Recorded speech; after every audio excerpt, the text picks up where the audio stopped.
Greetings and welcome to week 10. This is your final week in this course, and I hope you're looking forward to the end of it. I know most of you, this is your last class, so let's get started with this. This week, we're talking about evaluating corporate ethics. Now, the purpose of the chapter is to highlight the methods in which the ethical vision of the firm can be evaluated. Uh, One of the components is the effective implementation of an ethics training program. Another area that's represented in the chapter is how to establish a global ethics training system or program. Um, it also examines the link between enforcement and ethics program, um, the important role ethics officers have in ensuring the ethical standards uh, are met within the firm. These are also examined. Um, it also addresses the issues of ethical audits and whistleblowing and the role of government regulations and the impact it has on stakeholders. So let's start out with why firms need ethics training programs. Now, if you're following along in your books, this should be on page, I think, 198.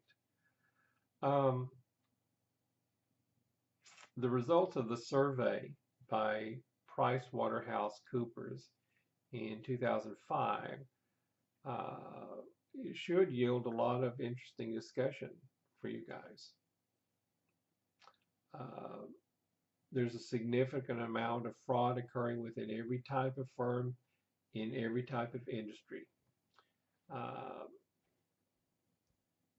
it's important to take a look at these. Uh, you might ask yourself, or if we were in a classroom situation, I would ask you, do you think there's more fraudulent activity now versus 10 years ago, 20 years ago, 30 years ago? Uh, what do you think the reasons are? Well, some of them could be it's easier to commit fraud with the technology that we use today. There are more opportunities to acquire goods, so there are more demands for additional money as our population increases, and there are maybe a less feeling of being part of the community. With multinational firms, employees and subsidiaries may feel isolated and believe that they would be less likely to be caught if they worked in corporate headquarters. Um, these are some of the reasons that you need to establish the program. So in establishing the program, and if you look on page 202, it talks about establishing an ethics training program. Excuse me. It's important that you understand that firms can use ethics training programs as part of a control system. Uh, it's a useful tool for the firm to ensure that employees behave properly and appropriate in the workplace setting.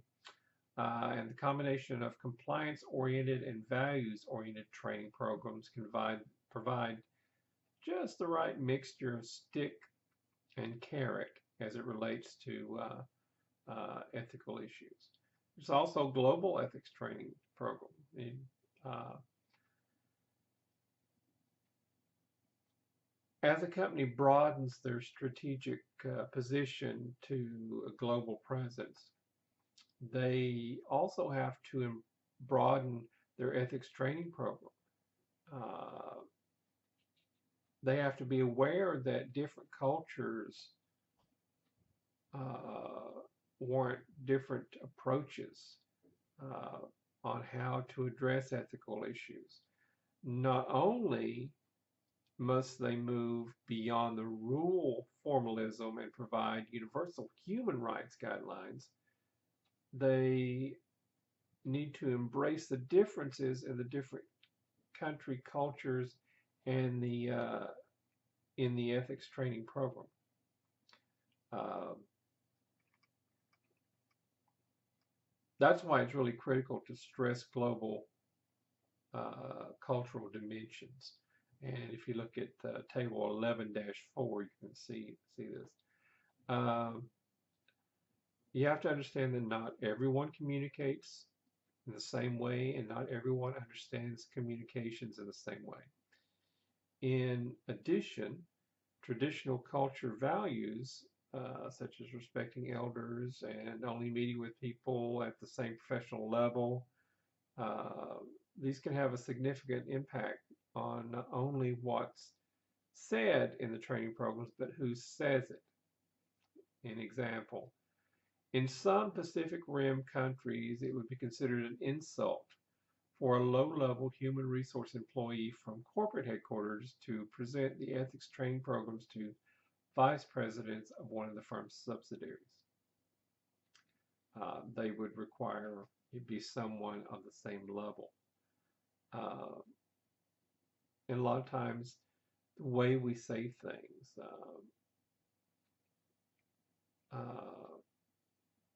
in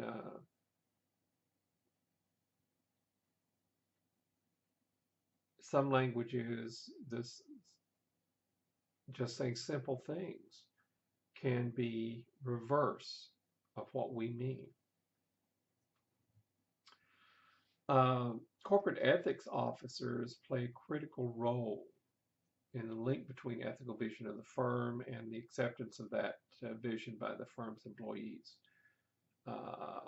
If you look at 11.1, it highlights how many hats they must wear.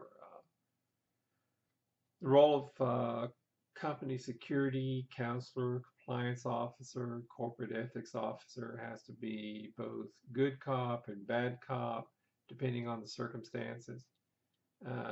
As a result, it's imperative that the corporate ethics officer is able to establish strong, trusting relationships with the employees of the firm.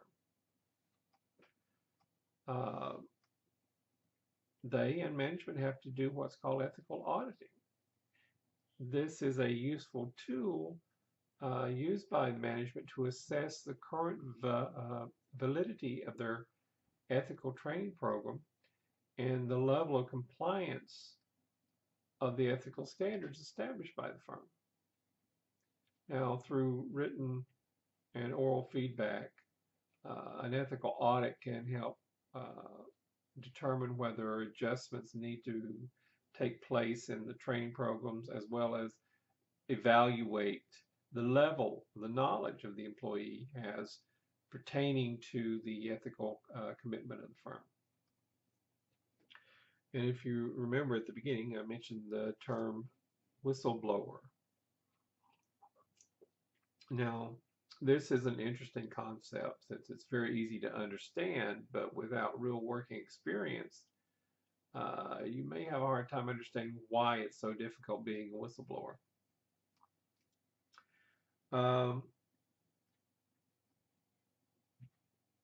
Before I go further, I'm going to mention that if you haven't seen The Insider, which is a 1999 movie starring Russell Crowe and Al Pacino, if you haven't seen that, it's worth the time, and it helps you understand some of this. So if you can find it on Netflix or something like that, I would advise that you watch it. It's a story of a man named Jeffrey Wigand, who was a senior vice president of research at Brown and Williamson Tobacco Company. Dr. Wigand was forced to resign from B&W when he started challenging the idea that tobacco and nicotine were not addictive.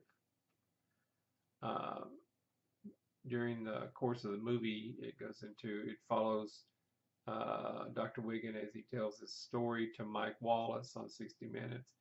The movie captures, I would say, the essence of whistleblowing, in that one decision to provide information against a current or former employee may come at a heavy personal price to the whistleblower.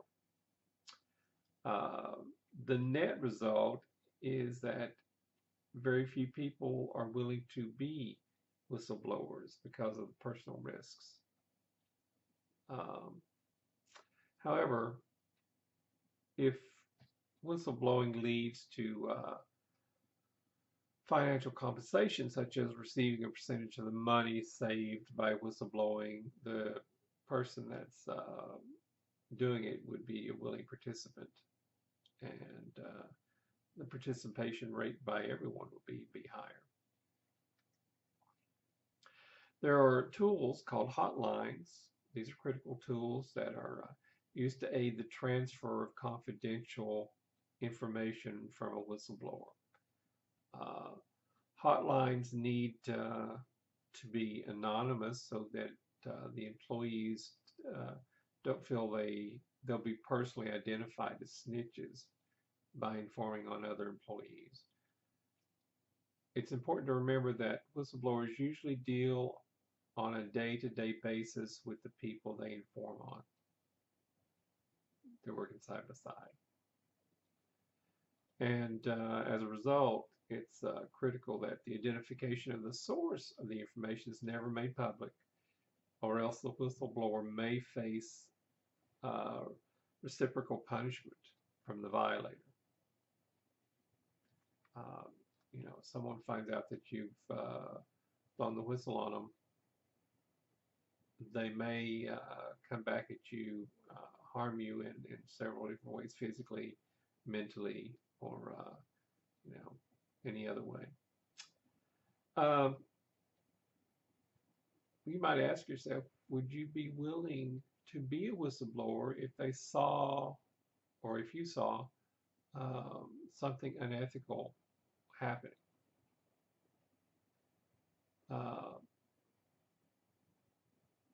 What about if that person were a close personal friend and they were doing something that was unethical in the workplace? Would you ever tell the violator, if you watch my back, I'll watch yours? So in other words, if you cover for me, I'll cover for you. You need to ask yourself these questions. And as I said, watching the movie will help immensely. There's some government regulations that associate with whistleblowing. The passage of the Sarbanes-Oxley Act in 2002 became a foundation in the protection of whistleblower rights. With the passage of SOX, S-O-X, Sarbanes-Oxley Act, whistleblowers were protected in that they could not be discharged, demoted, suspended, threatened, harassed, or discriminated against because the employee provided information showing unethical behavior. It's important to understand that in cultures that value group effort instead of individual effort, it's really difficult to be a whistleblower because the whole team takes responsibility for the actions of each member within the group. And as a result, if a team member does something unethical, it's equivalent of the whole team doing something unethical. So the whole group is blamed for what one person does. Therefore, with this type of corporate culture, it'd probably be more likely that the group tries to resolve the unethical issue instead of reporting it to the supervisor. If you look at Table 1110, it demonstrates that whistleblowing is a global issue which requires global protection. By having a number of countries passing legislation to protect the rights of whistleblowers, it highlights how important whistleblowing can be in the identification of unethical behavior. Evaluation of ethics and stakeholders. Well, if you look at the framework presented in Figure 11-3, highlights the relationship between the firm's stakeholders and the strategic focus of the firm. The stakeholders are the first step, since they're the driving forces for the ethical vision of the firm. And it's by satisfying the ethical expectations of the stakeholders that the firm's able to have an effective ethical performance. Based on the demands of the stakeholders, the firm can develop its strategic ethical formulation, which would include the firm's code of ethics and other ethical policies and procedures. Once the formulation stage has been established, the firm then moves to the execution or implementation of the ethical vision via the firm's ethics training program. And once the training program's been implemented, there's a monitoring system that must be used to evaluate the overall effectiveness of the ethical vision, including the formulation and the implementation aspects of the ethics strategy.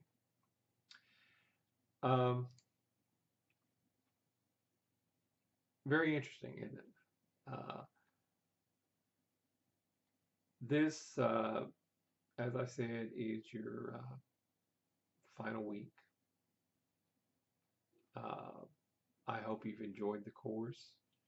I hope you've learned, and I hope you're willing to implement what you've learned in your own workplace, in your coming career. Make sure to carry these ethical ideologies with you everywhere you go, and think before you act. Always think before you act. And if you see something unethical going on, don't be afraid to blow the whistle on it. Because if you don't, it's eventually going to affect you. So, be a whistleblower. That way down the road, you don't have to feel the effects of what's going on. So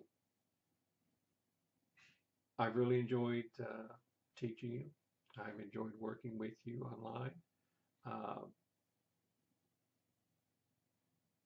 You've been great students,